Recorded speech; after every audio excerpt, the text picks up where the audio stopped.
The darkest Pokemon game you've never played. You. Yeah, that's right. You. I love the little guys. Oh my god, wait. Wait! Kirantina's legs are drawn so fat. I love that. Me? That's right. You have never played this. That's what the title says. And Jaden would never lie to us. I've played a lot of Pokemon in my days, and by that, I mean I've played the same Pokemon game with various different skins. But I'm here today to showcase one of, if not the most unique ideas for a Pokemon game Nintendo has published for our tiny little hearts. And that game is called Pokemon XD Gale of Darkness. I never got to play this game. I didn't have a GameCube growing up. I had an SNES. Anyways. XD. A bit unfortunate, but it came out in 2005, so they get a pass. Why am I talking about it? I think it's an underground game not enough people know about. It does something different, kind of shakes up the formula. It's constantly overshadowed by its predecessor, Pokemon Coliseum.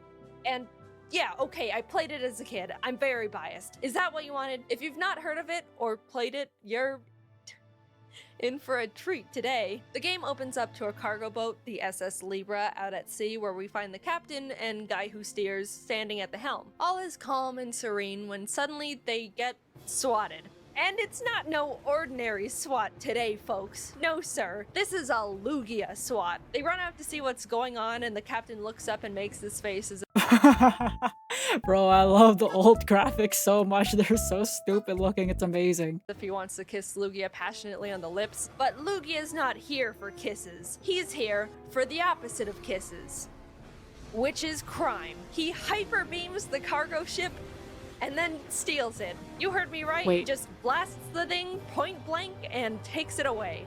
So Shadow Lugia has like the UFO beam where they, like in the old cartoons where they just steal a cow. Except this time it's the entire fucking cargo ship. Okay, sure. Lugia's ship now. The presumably only 2 people on the entire boat fall into the water and are left to just drown in the ocean, I guess. Oh, they're dead. Well, that was a bit raw. What are we, a minute in and 2 people are dead? Gen 10 could never. Hard cut to me because that's more important. You play as this boy kid named Michael, but actually his name is Jaden now because that's me. The game throws you into the middle of this intense looking fight. We can change names, right? Or is the default name just Michael all the time? Like no matter what, it's like, hey, this is just Michael. Or can we not change games? I know some games you can't change your name at all, and some games they allow you to change their name. You're always Michael? That's amazing. Michael _ Cha. Or Michael, you can change it? Okay, sweet. Because I know some games you just can't change your names. Especially with the older games, they kind of just make you play as this character.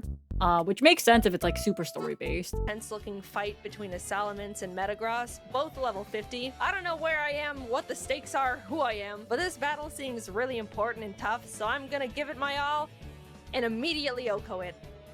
I did it! Screen goes black. I open my eyes, everything's blurry. Wake up, Jaden, you've been in a coma for 15 years. Turns out I live in a friendly laboratory run by this Professor Krane and his lab guys. I get up and the guy running the battle simulation tells me how good of a battler I've become.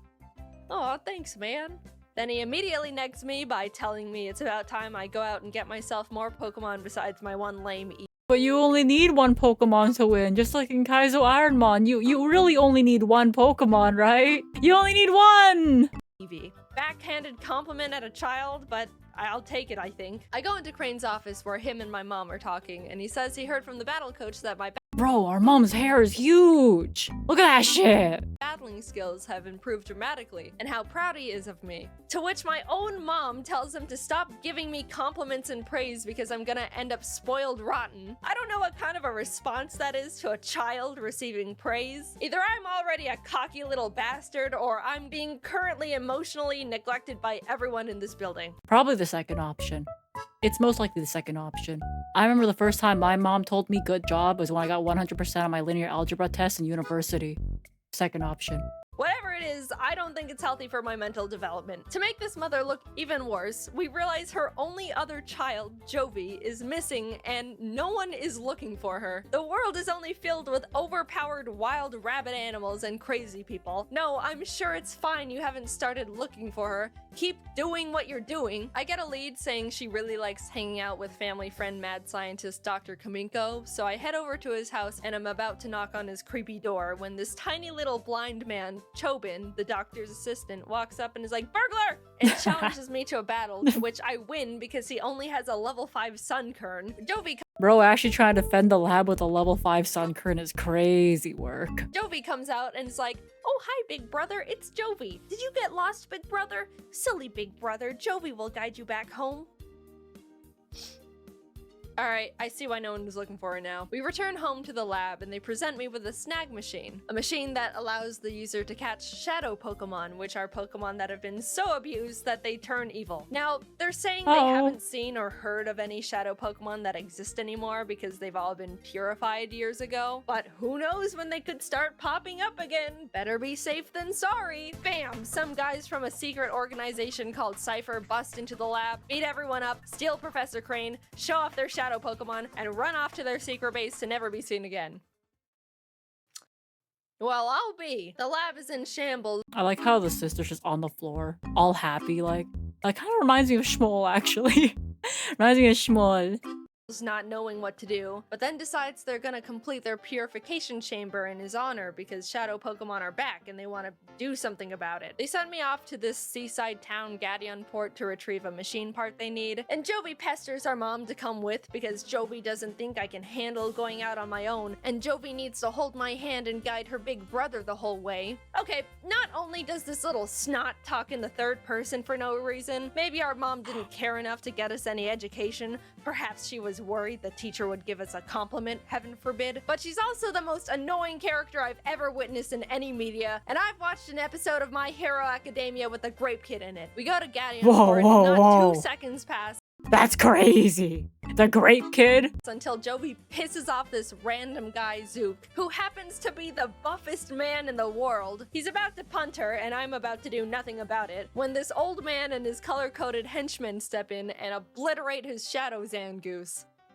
Old man, I was about to be free of everything that is bad in my life, and you took that away from me. We get the part, head back, and Mom tells me about this spot in Agate Village called the Relic Stone where you can naturally purify Pokemon. I don't know why you're making your own purifying chamber then when there's a rock that already does that. I go to Agate and this very enthusiastic man with a Pikachu shows me the stone, and I'm like, cool. To which he's like, by the way, my friend Vander might know where Cipher took Krane. Oh. How would you know that? But you know what? You know, less questions. Less question make happy. Oh, okay. I go talk to Vander and he points to this random spot in the desert on my map and is like, oh, they're right here. I saw them. What were you doing out there? That's literally just sand. Wow, would you look at that? At headquarters. Huh. I start infiltrating the base, battling all the grunts that fall from the ceiling, snagging any shadow Pokemon I find, until I reach Pink Hatsune Miku, who's trying to get information out of Krane about purifying shadow Pokemon. I battle her and win, which means I get to unkidnap him, and while heading out, I find this data ROM on the ground. Huh. This seems very important and like it has a lot of secret information about Cipher on it. I think you should take it. Yeah, maybe it's like Team Galactic. Yeah, maybe. Convenient. Krane returns to the lab and everyone's happy, and then they send me to Pyrite Town to find Net, a guy that should be able to crack the ROM and access all the information on it. So I head there and he's like, yeah, we can crack this, smile. While he's hacking it, I go out and play around in a random cave and run into Mirror B. This guy doesn't do much in this game, honestly, but I just want to make sure you know he exists and listen to his music. Oh. You know, the fact that he has a Ludicolo makes so much sense. Look at this!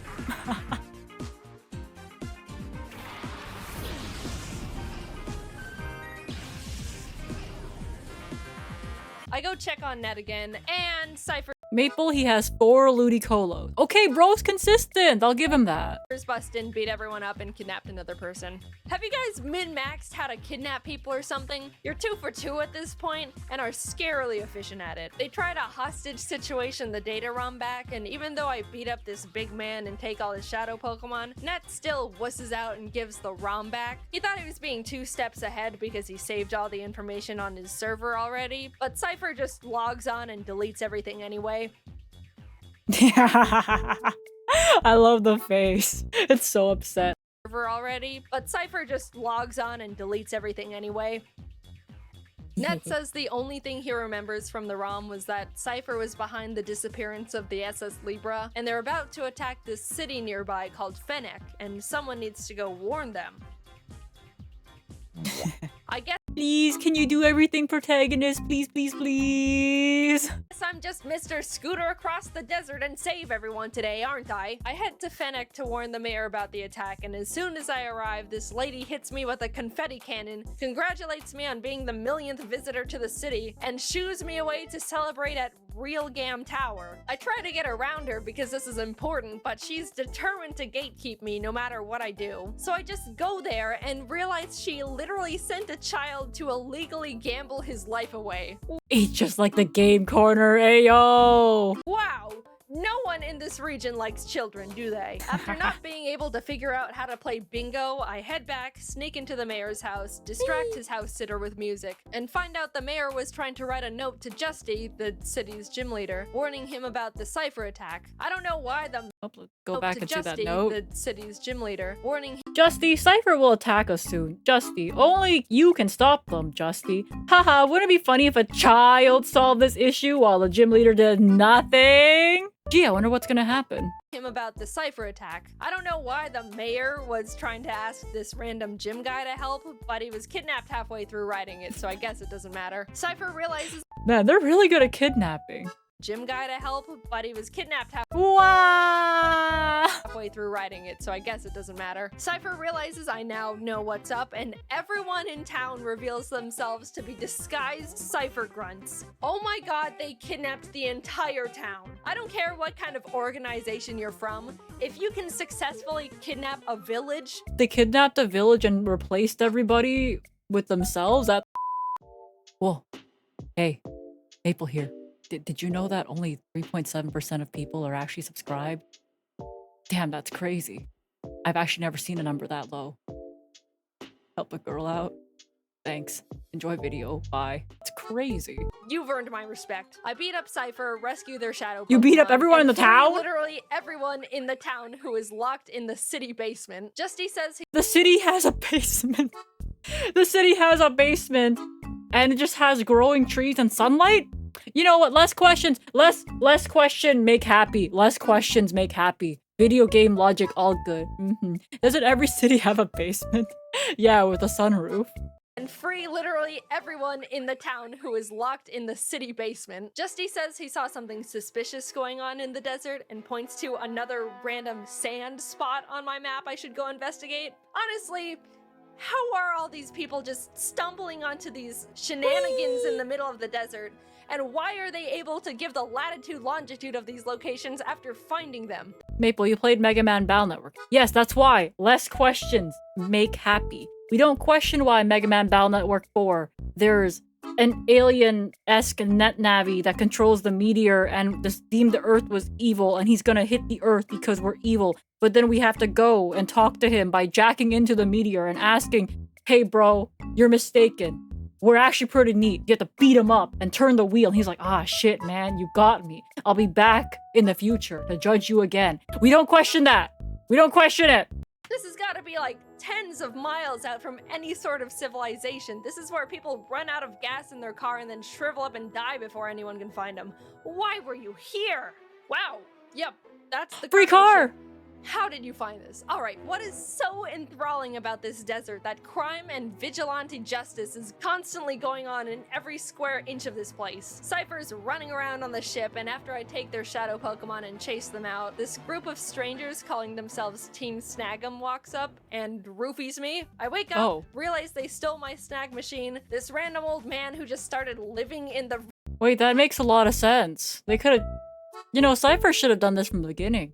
Group of yeah, bro, use sleep powder. Real. Yeah, real. Walks up and roofies me. I wake up, realize they stole my Snag machine. This random old man who just started living in the wrecked boat said he saw them head off in that direction and points to the middle of nowhere on my map again.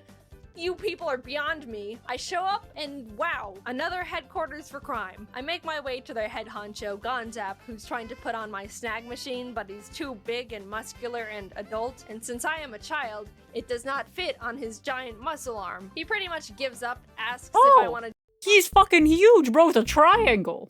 Join Team Snag'em. I say yes, but he fights me anyway, and after I beat him, he's like, actually, you can have your arm thing back. We're not enemies. Awesome. So why am I here? You And why drugged did- me, stole Yeah. my stuff, and then just called friendship and gave it back. I find Cipher's Shadow Pokemon Factory and walk. He has the male VTuber Dorito builds. That's crazy. Yeah, he does not know what leg day looks like. Neither do these fuckers. Bro, look at their chins. Look at that shit. Up to the actual biggest men I've ever seen in the world. How naive I was to think Zook was big. Foolish me. Anyway, they're about to beat me TF up when Gonzap shows up, expresses his devotion to our newly blossoming friendship, and roofies them for me. He's so useful. Oh my god. We all need a homie like that with a gloom. Thanks, man. You're really consistent at that. I go inside and In fact, climb you're to too the good roof at where that. their power generator is. There's a tiny little piece of paper there that says, use system lever to adjust voltage. Do not raise voltage too high. What if I Krane, beep it? a guy comes out and starts yelling at me with his Pokemon when the tiny old man who accidentally ruined my life in Gateon port comes on screen and is like, I'm evil and creating a Pokemon that's unpurifiable. Come get me. This is my IP address. I need to cross the ocean to get to him because he's basically on evil Hawaii. I love stupid villains, man. I love stupid villains. By the way, come get me. Exactly here. I want to fight. I'm very angry and evil. So I take this Robo Kyogre from Kaminko, speedboat my way there, Wait. and Wait, Robo Kyogre goes so hard. evil Oh, wait, Hawaii. wait, So wait. I take this Robo Wait, that looks so Kyogre cool. from Wait, I want the Robo Kyogre. Kaminko, speedboat my That's way like there, better than and you surfing. guessed it, fight everyone in the building/volcano until I get to the big little man. After fighting an entire country's worth of people, I find him. His name's Greevil, by the way. And he's like, I'm surprised you made it this far. Ha ha ha ha. Well, I'm busy, don't bother me. And blocks me with a giant Oh. pane of glass. Honestly, out of all the fictional villains I've seen, this is surprisingly decently reasonable. But I'm not gonna just sit here and stare at him behind the glass like a goldfish at PetSmart. So I just walk around and use the side door, Oh. which really sets him off. I mean, dude, either lock the door or don't have it. This is just what doors do. Greevil's like, you blew up our shadow Pokemon factory, you got past my glass. That's it. I'm summoning Shadow Lugia, the first Pokemon to ever be unpurifiable. Come forth and obliterate this small boy. To which I just Master Ball it. Really overlooked that one, didn't you, mate? He may not be purifiable, but he's mine now. Huge L. Greevil gets so beyond pissed that Hold on, let me see that. but he's mine now. Huge L. Greevil gets There's nothing left, but I will personally see to the total destruction of your Pokemon. Bro's still in his chair. so beyond pissed that he decides to Oh, whoa. He gets up from his chair. Oh, my bad, bro. My bad. open his creepy eyes and fight me himself. And I was surprised to realize not only does he have a team of all shadow Pokemon, but he somehow nabbed Articuno, Zapdos, and Moltres. Huh. I'll be honest, it was a really hard fight because shadow Pokemon are super effective against all non-shadow Pokemon. I don't know how Oh. it took me this long to tell you that, but that's how it works. So Well, better late than never, I guess. instead of trying to catch them all like I've been doing this whole time, I really just beat them up and they ran away.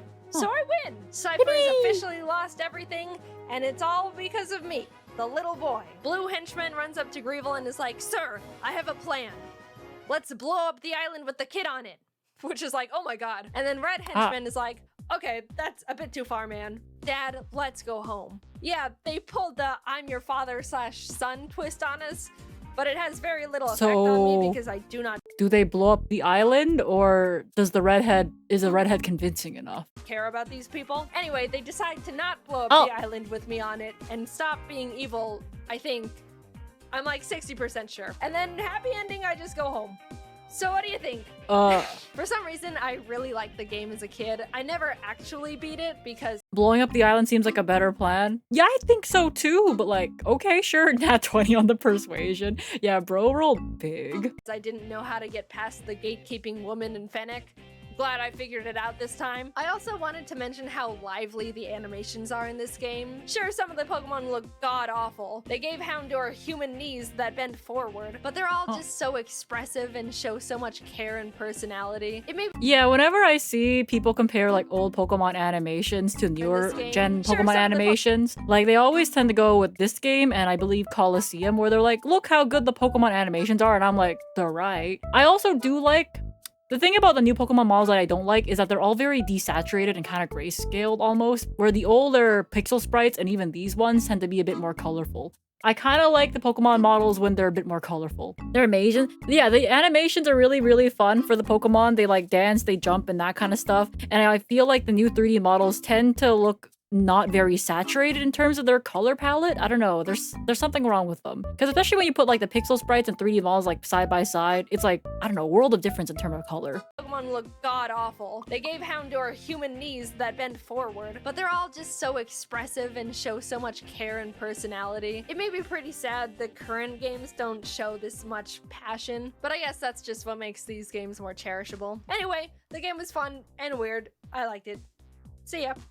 Oh. Hey, hey. It's been a while. Anyway, this game Has it? Yeah. How long has this video been out? 3 years! also is like all double battles, and I thought that was really interesting. I'd like that Oh. to happen again in a new game. Nothing else really to say.